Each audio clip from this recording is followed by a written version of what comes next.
get you to run through just a quick video. Just the highlights? Yeah. Okay, So recording, yeah. saw the browser, but we'll go to that, and it's got all the same features that you're familiar with on the iPhone, iPod Touch. You can, pinch and zoom, and double tap to get it to that right format for that it's story. Very responsive compared to e-readers I've been using. They're incredible. Yeah, I mean, high performance chip and a nice display will do that.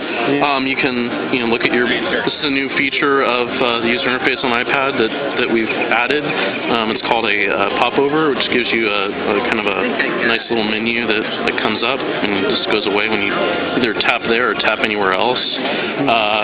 You can look at multiple pages here, so if I want to go over to BBC. Now this is a web page rather than purposely designed for.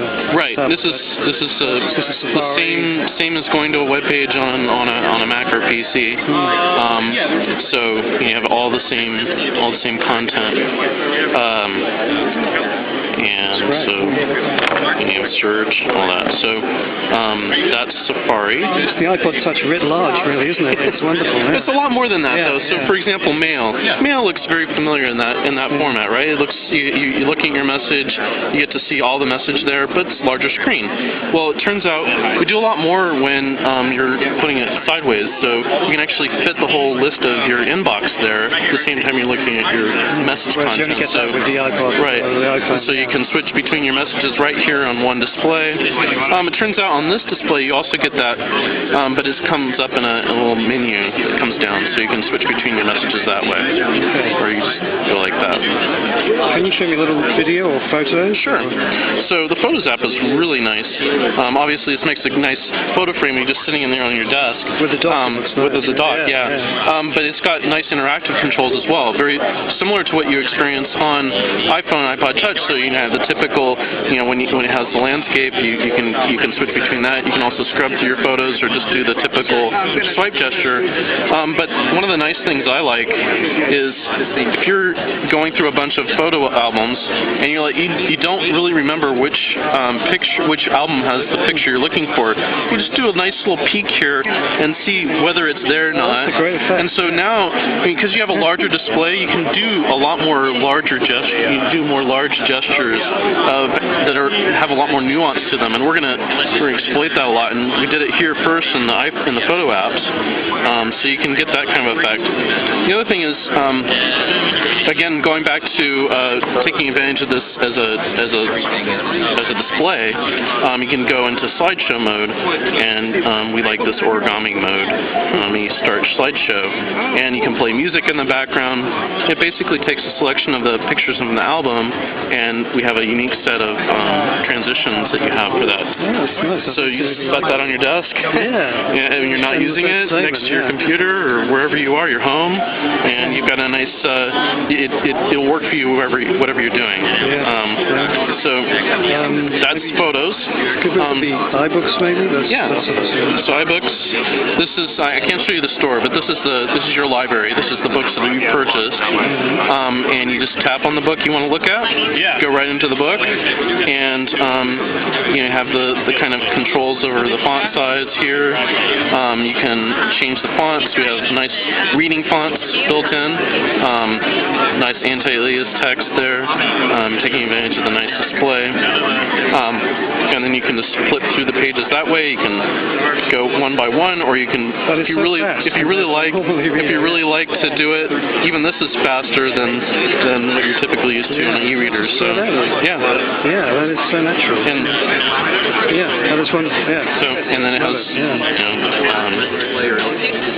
so anyway. Right. Maybe just a quick video game, sorry. Yeah, sure. So let's see. Do you want to see a game or you want to see video? Either, actually. Okay, so let's look at the videos. Videos are best viewed in this form.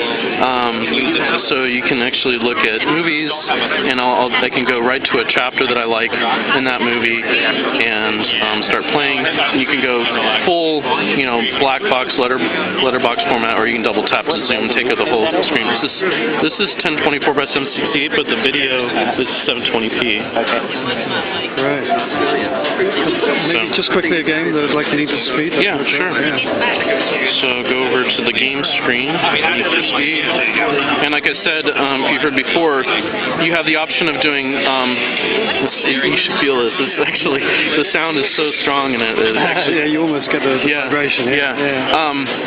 But you can switch between taking up the whole screen, which doubles the pixels, or doing just the original format, so you can switch between. So this is an original iPhone app? Yeah. Right. So this is what it would look like on an iPhone. This is just doubling the pixels, so you can. Did they have to redo the game to make the pixels look No, these are all right off the App Store, not modified. better, but they could still display? It's just it's using a technique called doubling the pixels, and it just adds the pixels the same kind right next to it. So you'll find that the performance is actually really, really good. And the amazing thing about it is, for games that use the accelerometer for controls, and I have to learn how to use this, but I heard you could change gear by sliding your finger. Oh, that's a different app. That's the Let's see. Oh, that's stopped. That's stopping. So I think it just automatically goes. But the thing is that it's a whole new gaming experience, because you have this, like the guy from EA was saying, you have, like, you're holding your TV in your hand. It's like you're playing your video game on your TV, and you get to hold it in your hand. Yeah, that's what it is. Yeah. Great. So I can just very responsive. Yeah. Thanks very much. Sure. Can I just hold it for the weight? Yeah. Yeah. I'm scared that would slip out of my hand, actually. I guess no, it's very sturdy. but yeah, it feels sturdy. Yeah. Thank you.